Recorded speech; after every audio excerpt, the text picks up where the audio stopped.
আজ পড়ছি জীবন গড়া বই থেকে। বইটি লিখেছেন শ্রী নবনীহর মুখোপাধ্যায় মহাশয়।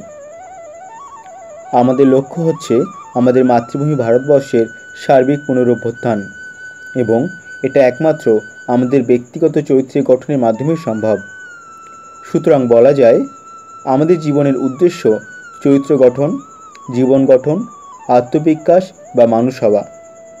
প্রকৃতপক্ষে এই কথাগুলো একটি বিষয়কেই বোঝায়। আমাদের জীবন কিভাবে সার্থক হয়ে উঠতে পারে তা খুব অল্প কথায় নির্দেশ করে স্বামীজি বলেছেন, এই জীবন ক্ষণভঙ্গুর। জগতের ধন, মান, ঐশ্বর্য সকলই ক্ষণস্থায়ী।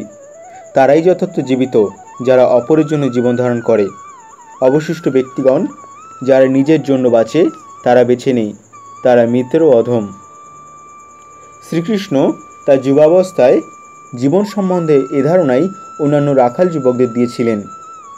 একদিন তিনি যখন গরু চড়াতে বেরিয়ে সূর্যের প্রখর রোদ থেকে বাঁচবার জন্য বড় বড় গাছের ছায়ায় আশ্রয় নিয়েছিলেন, তখন সেই গাছগুলি দেখিয়ে রাখাল বালকদের বলেছিলেন, দেখ, ওই গাছগুলির জীবন কি মহিমান্বিত।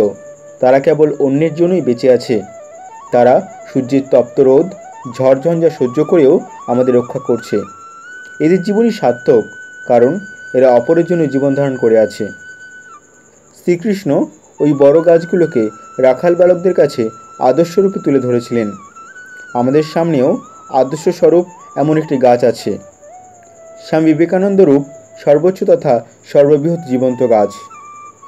যদি তাকে আদর্শ হিসাবে গ্রহণ করে তার ভাবগুলোকে চরিত্রগত করার চেষ্টা করি, তবে আমাদের জীবন ও সমাজ মহৎ হয়ে উঠতে বাধ্য।